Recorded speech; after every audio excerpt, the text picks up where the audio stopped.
Stream. Mga kabatas natin, paiyakin natin ulit yung kabilang kubol dito sa age of sexual consent nila, mga kabatas natin. Observe, itong nagsasalita ay isang abogado na nagtayo ng channel niya para magbigay daw ng free legal advice at magturo ng batas. Pero ano ang maririnig nyo sa bibig niya? Paiiyakin natin ang kabilang kubol. Take note, lawyer yung nagsasalita. Batas natin at may title na attorney ang channel niya. And yet he is creating a community na maging mga bully. As if naman yung mga gusto nilang paiyakin ay affected. Kung oobserbahan ninyo, sila na gustong magpaiyak, sila ang ginawa ng bread and butter ang pagbablog. Samantalang yung gusto nilang paiyakin, busy sa kanilang mga trabaho at busy sa pag-enhance ng kanilang knowledge. Pakinggan nga ulit natin ito kung anong ugali at kung anong klaseng abogado ito na nagtayo ng batas natin channel and yet puro daldal at pangbubuli pero walang batas na pinepresent. Stream. Mga kabatas natin, paiyakin natin ulit yung kabilang kubol dito sa age of sexual consent nila, mga kabatas natin. Now the questions are, what type of demeanor does this attorney have and what kind of influence does this attorney have on social media? Yan yung very memorable doon, Ricol, di ba? Very memorable talaga yon. Imagine, ang tapang-tapang niya bago yung debate at nang aakusa pa siya ng walang ebidensya. Pero after ng debate, walang kahit isang justices na pumabor sa kanya. At the end, halos napakagatlabi na lang siya at kulang na lang tumulo ang luha niya sa sobrang pagkapahiya. At hindi na ito mabubura sa social media. Isang bully na attorney na talunan. Nung trip mo, 16 to 60. Siyempre, obvious 16. Yan yung ikinalito ni Libayan na naipasa niya kay Recul at sa mga kabatas. Kailangan pa bang i-memorize yan? Kuhang-kuha mo, Recul. Yan, kuhang-kuha ni Recul yung maling turo ni Libayan. Yan. Anong batch ka? Another question, does this lawyer provide clarity or confuse his listeners regarding the law? Age of sexual consent, fruit of the poisonous tree, Safe Spaces Act. Ilan lang yan sa mga batas na ipiniliwanag niya base lang sa opinyon niya at pagkaunawa niya at hindi ayon sa nilalaman ng batas. Patunay na lito itong abogadong ito sa nilalaman ng batas dahil ginamit niya ang Safe Spaces Act ngunit ang kasong isinampa niya ay hindi pasok at walang kinalaman sa Safe Spaces Act na dahilan ng pagkakadismiss sa kasong hinawakan niya. At ang topic na age of sexual consent na hanggang ngayon nagpapatuloy pa rin siya sa pagbibigay ng confusion sa mga listeners niya. Ang tapang-tapang mo lagi dyan sa channel mo kung makapagbitaw ka ng salita quote and quote na paiiyakin natin ulit ang kabilang kubol. Samantalang sa tunay na debate, kulang na lang tumulo ang luha mo dahil sa kahihiyan. 3 justices ba naman ang kaharap mo pero kahit isa, walang pumabor sa iyo. Talunan na gusto magpaiyak as if iiyak naman yung mga nakakaintindi sa age of sexual consent. Natatawa na lang sa kanya yung mga abogado na nakarinig dito sa content niyang ito dahil pinakita niya lalo na hindi niya naiintindihan ang mga nakapaloob sa A11648. Ngayon mga kabatas natin, no? Para dun sa mga hindi nakakalam kung ano nangyari dito, nagkaroon kami noon ng debate ni Fabri tungkol sa age of sexual consent. Okay? At doon natalo ka at napatunayan namin na hindi mo naiintindihan ang RA 11648. Kasi itong community natin, mga kabatas natin, pinaglalaban natin na ang age of sexual consent talaga dapat ay 18. Iyan ang gusto mo at iyan din ang gusto ng karamihan ng mga magulang na tulad ko. Unfortunately, dahil sa dami ng mga dapat i-consider na pag-agrihan lang sa Senado na itaas lamang ito sa 16. Pero kahit ito ay itinaas sa 16, naglagay naman ang ating mamabatas ng batas na magpoprotekta sa mga minor. At iyon dapat ang pinapaliwanag mo sa mga listeners mo, hindi yung minamali mo ang interpretasyon ng mga batas. Okay? Tapos, syempre, yung 16, yung 13, o in other words, yung below 18, mga bats natin, they are exceptions to the age of sexual consent. Kasi nga, para makipagrelasyon ka sa isang minor de edad, ang dami-daming kondisyones. At yan ang dapat nililinaw mo sa mga listeners mo. Ang age of sexual consent ay 16. Pero dahil napakaraming nakapaloob na magpoprotekta sa minor, dapat pinapaliwanag mo yan. At hindi mo binibigyan ng maling information at interpretasyon ang mga listeners mo. Isa kang abogado na nagtayo ng channel para magturo ng batas at hindi hikayatin ang mga listeners mo na magpaiyak. You already confuse your listeners, mali na nga ang mga natutunan nila, hinihikayat mo pang maging mga bully. Okay? Ngayon, mga kabatas natin, isa sa mga kondisyones dyan, dapat walang moral ascendancy, dapat walang vitiation ng consent, dapat hindi malayo, yung age gap, kasi magkakaroon na ng undue influence kapag malayo yung age gap, kasi mismo ang Supreme Court ang nagsabi. Yes, at iyan ang mga nilagay nilang batas na nagpo-protect sa minor. Kahit binigyan ng Estado ng kalayaan ng 16 patungkol sa pakipagtalik, may mga nakapaloob dyan na dapat aware ang both parties bago nila gawin yan. Okay? Ngayon, mga kabatas natin, nagkaroon ng malaki ang diskusyon kasi syempre natalo ako. Oh, tingnan mo, alam mo na natalo ka. Pero ang kapal pa rin ng mukha mo na magsabi na magpapaiyak ka. Alam nyo ba, sa obserbasyon ko after the debate, sa tuwing magko-content itong si Libayan about sa age of sexual consent, sa sobrang taas ng ego ni Libayan, wala talaga siyang balak na i-correct ang maling pagkakamali niya at pagkakaintindi niya sa age of sexual consent. Wala siyang pakialam sa listeners niya kung matuto ba sila o hindi. Bagkus itutwist niya ang batas na magmumukha siyang may concern. Unfortunately, lumalabas pa rin ang makasariling layunin at paghihiganti niya sa mga taong nag-expose sa mali niyang turo. Kasi dineclare nga naman daw ng mga senador. Oh, anong daw? Bakit mayroong kang daw? Dineclare talaga ng mga senador, walang daw doon. Dineclare that the age of sexual consent is 16 under RA 11648 na batas. At isa pa, Libayan, may doubt ka ba kay Justice Herrera? Kasi siya ang nagsabi niyan doon sa debate. Tapos sasabihin mo daw, pakinggan nga natin ulit ang sinabi ni Justice Herrera. The official statement of the Senate will bind me as a judge. O ayan, Libayan, sinabi ni Justice Herrera, official statement of the Senate, walang daw. So may doubt ka ba kay Justice Herrera? Dahil until now, nagpapakalat ka pa rin ng maling information at interpretasyon. The official statement of the Senate will bind me as a judge, no? There being no other sources to draw an answer from, no? That the age of consent is really 16, no? Okay. We cannot do away with that official statement of the institution that crafted and passed the law, no? That the age of consent is 16. Na 16 daw. Yun daw yung spirit of the law nila. 16 daw yung spirit of the law nila? Bakit, Libayan? Hindi ba't abogado ka at kabilang ka rin at under ka rin sa batas na ito na ipinasa ng mga senador at pinirmahan ng Pangulo? Naintindihan mo ba o dumaan lang sa tainga mo ang sinabi ni Justice Herrera? Justices and you, Libayan, as a lawyer, you cannot do away with that official statement of the institution that crafted and passed the law that the age of sexual consent is 16. Si Justice Herrera na ang nagsabi niyan. O baka naman question mo ang sinabi ni Justice Herrera.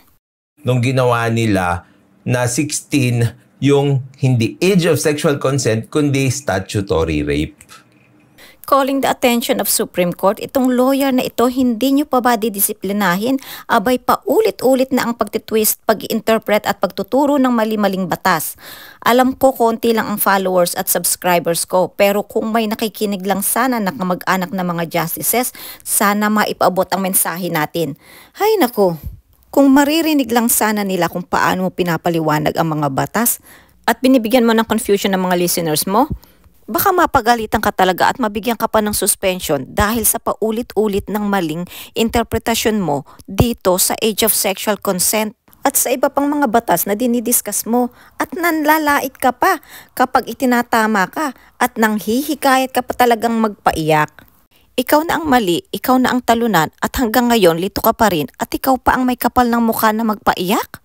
Alam mo, Libayan, sa isip mo at sa mundo mo, iiyak sila. But the truth and reality, sigurado ako yung mga nakakaintindi dito sa nilalaman ng RA 11648 about sa age of sexual consent. Tawa ng tawa at napapailing na lang dahil ikaw na 10 taong abogado na hindi makayang ipaliwanag ng tama itong topic na ito. Okay? Ngayon, mga kabatas natin, ano nangyari? May nahuli? May nahuli? O dito, nagpakita na naman siya ng katangahan niya. Sorry for the term, but it's so frustrating and disappointing na meron tayong ganitong klaseng abogado na mag-content at magturo. Na imbis na magkaroon ng kalinawan ang mga ganitong topic, nagkakaroon pa ng dibisyon at imbis na matuto ang mga listeners niya, tinuturuan pa niyang maging mga bully. Mga kabatas natin, nagdala ng 16 years old sa hotel. Ang tanong, bakit nahuli? Sa motel. Mga kabatas natin, sound trip muna. At nag-sound trip pa talaga sila. Mga kabatas natin, doon nyo na lang panoorin sa Music Attorney yan. Tas, Pinutol ko na yung sound tripping nila. Sayang yung oras. sabi ni Ricol, hirap talaga pagtabingi ang morals mo. Totoo yun. May hirap pagtabingi ang morals mo. Kasi may hirap idiretso yan. Diba? Ang pinag-uusapan natin dito ay nilalaman ng RA 11648 na sinasabi natin ang age of sexual consent ay 16. Hindi natin ito pinag-uusapan kung ito ba ay tingin ng tao ay moral o hindi. Ngayon, ang ginagawa mo ay pangbubuli na naman at panghuhusga dahil lang sa ipinapaliwanag sa inyo ng tama ang nilalaman ng batas na ito. Abay, pwede din naming ma-question ang morals mo, Libayan. Mahirap din bang idiretso ang moral mo, Libayan, pagdating sa pera?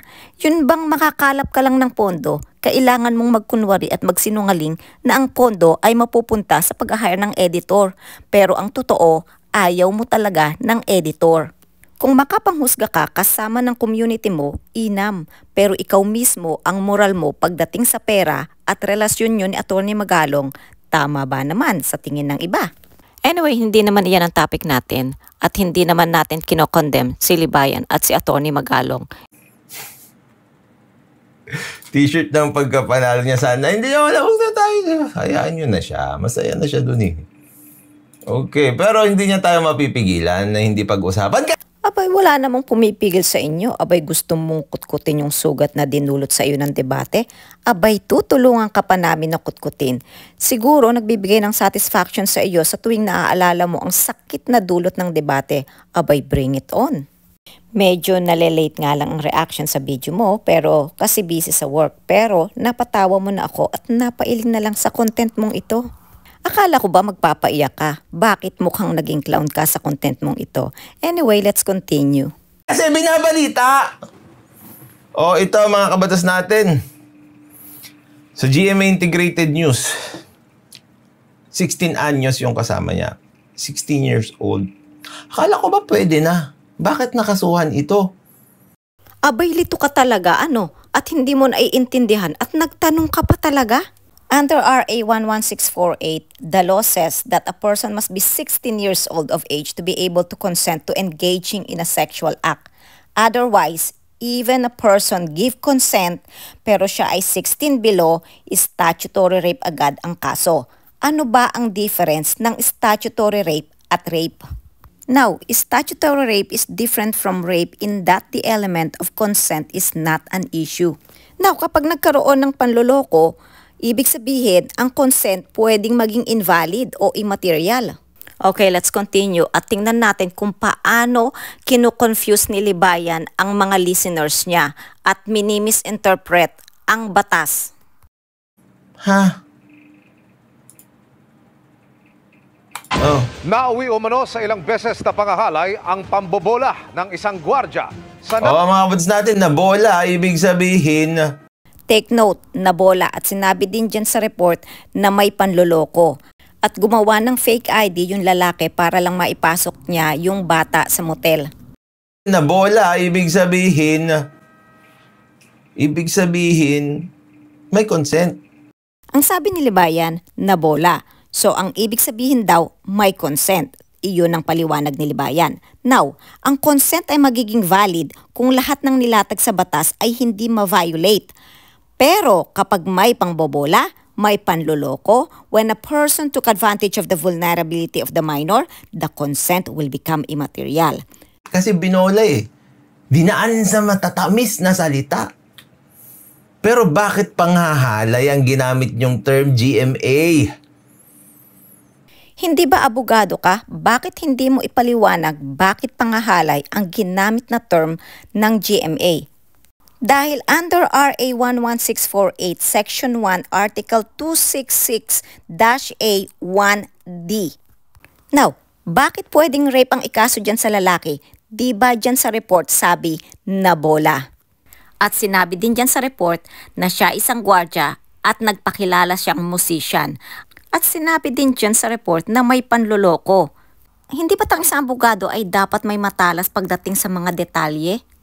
Ikaw ata nakilala kong abogado na walang skill pagdating sa pag-alam sa mga details.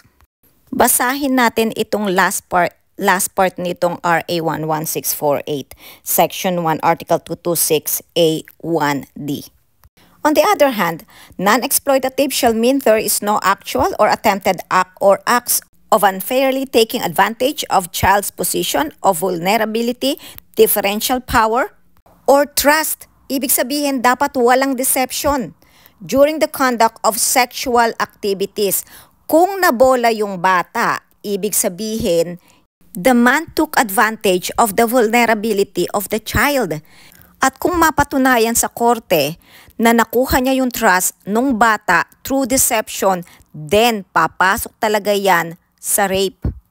Ngayon, iyan ay dadaan pa sa korte para malaman kung anong ipapataw na parusa base sa testimony ng 16 years old at base sa mga ipepresent na evidence kung ito nga ay pasok sa rape.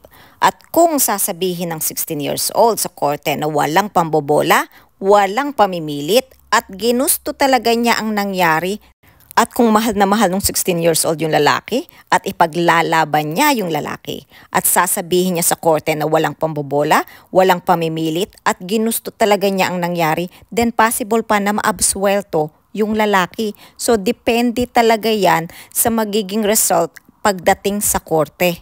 Unfortunately, ang daming violation ng suspect. Tapos magko-content ka, itatanong mo bakit hinuli? Bakit hindi mo ipaniliwanag kung bakit hinuli? Hindi yung tinitwist mo ang batas para lang mag-fit sa maling intindi mo sa age of sexual consent.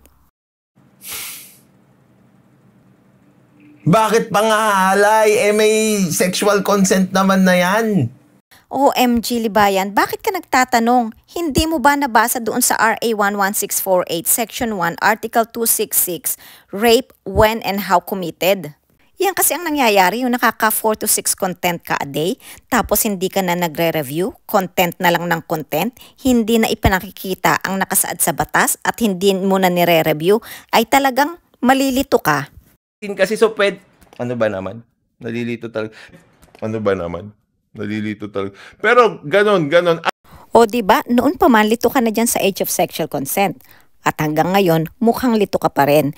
Anyway, let's continue at expose ulit natin si Libayan kung paano niya itinitwist ang balitang ito para lang mag-fit doon sa maling turo niya. Student, sa investigasyon ng NBI, nagkakilala ang 29 anyos sa suspect at biktima sa isang dating app kung saan nagpakilalang isang musician ang suspect. Binola at inakit umano ng suspect ang minor de edad na biktima at nauwi sa ilang beses na panghahalay. From dating app, ipapalipat niya sa Instagram at doon sila nag-umpisa ng mga intimate exchange of text messages hanggang nung talagang naloko na niya itong... O nadinig ninyo mga kabatas at Libayan, ang sabi dyan sa report hanggang sa naloko na niya. So ibig sabihin may deception. Nakilala niyang menor de edad online. Arestado ang suspect habang Magagalit si Fabri sa inyo. O tingnan mo kalokohan mo, dahil sa galit mo kay Fiscal EJ sa pagkatalo mo sa debate, idadamay mo pa siya dito sa issue na ito.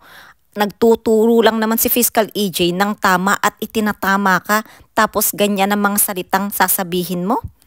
Hindi ba abogado ka? Bakit hindi mo ipaliwanag bakit pwedeng maging rape ang kaso ng lalaki?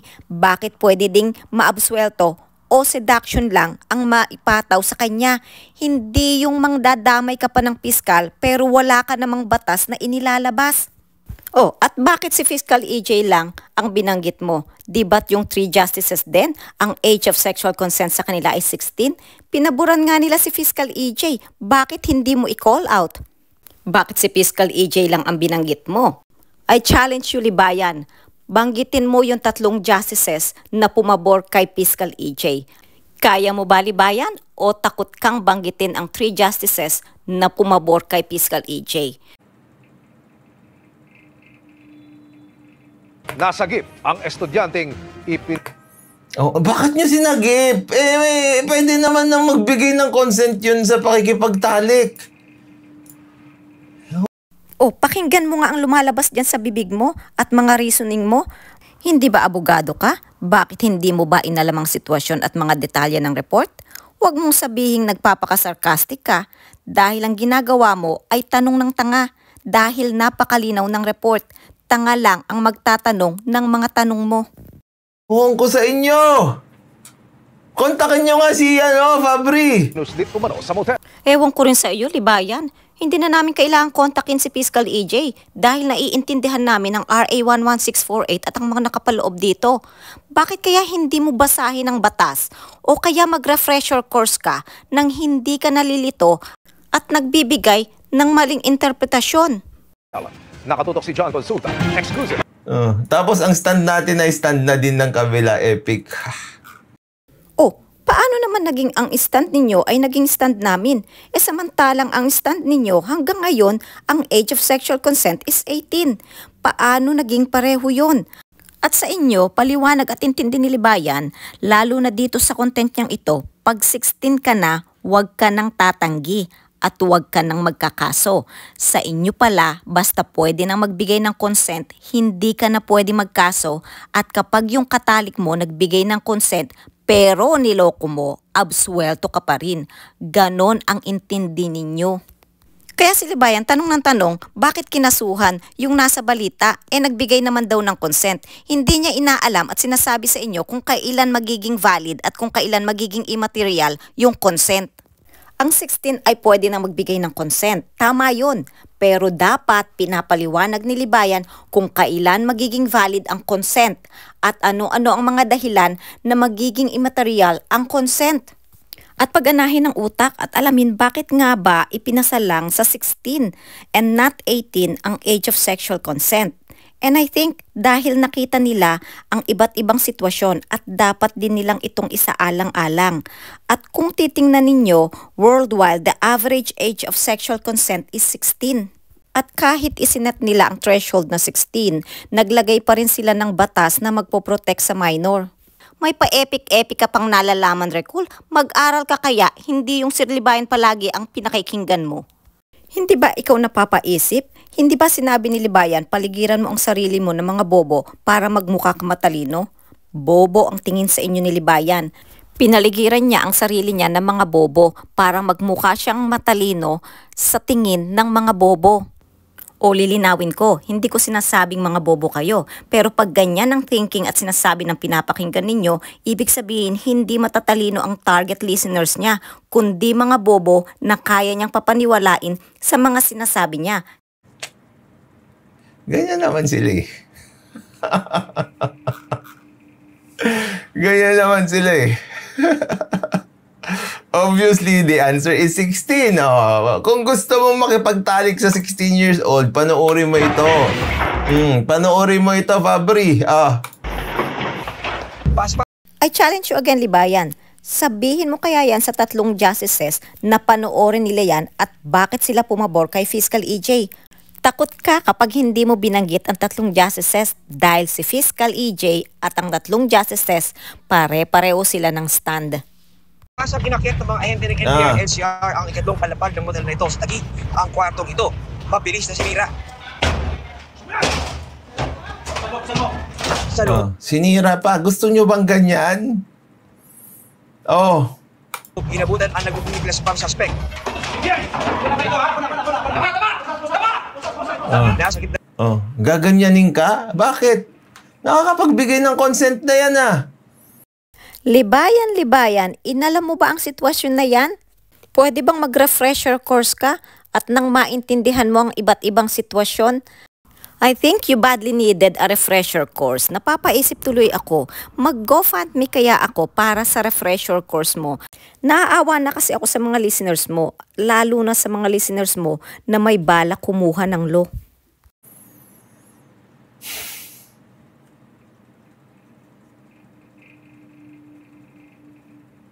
Nakakapagbigay na ng consent yan Bakit nyo huliin? Ulit-ulit siya tanong ng tanga. Ayun sa kabila. Tingnan mo yung kalokohan mo. Kami naiintindihan namin ang age of sexual consent at naiintindihan namin kung bakit hinuli ang nasa video.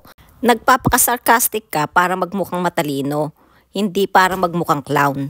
Sa amin 18 sa kanila 16. Nakakapagbigay na ng consent yan bakit nyo?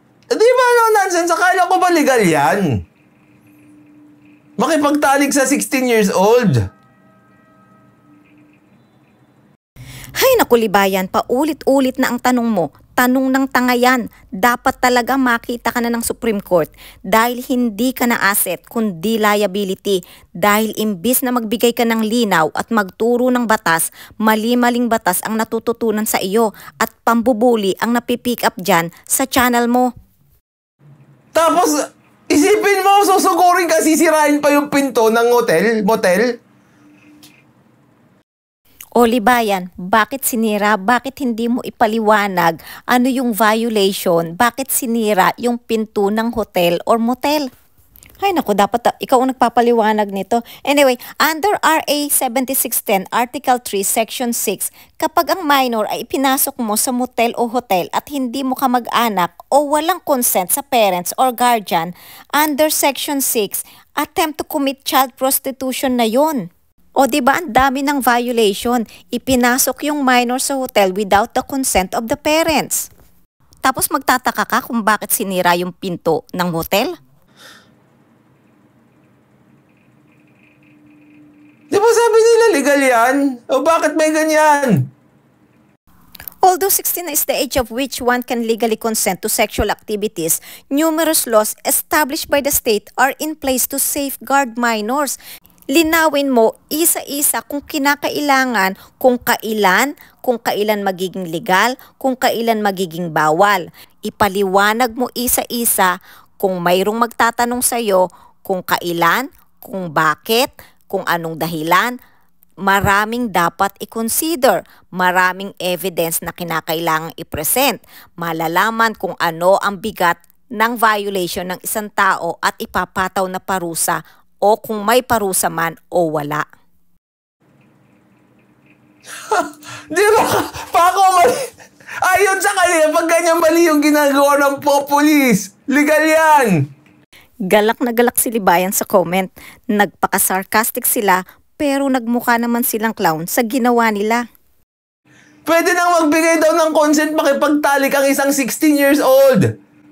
Pinapili ko pa, 16 sa isang grupo, 16 to 60 years old.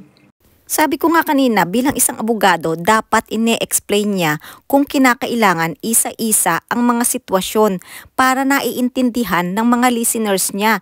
Unfortunately, dahil ito talaga si Libayan sa ibang mga batas, lalo na dito sa age of sexual consent, at believe naman sa kanya ang followers niya, kaya kung ano na lang ang intindi ni Libayan, iyon na rin ang intindi nila. Mag-GoFundMe na ba tayo para sa refresher course ni Libayan? Nakakaawa na kasi yung ibang listeners niya na bilib sa kanya kasi natuturuan niya ng mali, lalo na yung mga may balak kumuha ng law. Baka kasi wala siyang budget pang refresher course, pang Japan lang yung budget niya at pang holiday, pang enhance ng knowledge, hindi niya mapondohan at mabigyan ng panahon. Pero kung pera lang talaga ang habol ni Libayan sa pagkukontent at hindi para matuto ang listeners niya, at mas gusto niyang mangbuli kesa linawin na turuan ng tama sila, hindi na niya nga siguro kailangan mag-refresher course, ano? Anyway, tapusin na natin dito. Hopeless case na itong si Libayan. Magpapayak daw sila, pero naging mga clown sila dito sa content niyang ito. Yung bully, naging clown. Pasensya na at napahaba ang content natin. Salamat sa time at sa pakikinig. Enjoy the rest of the day. God bless.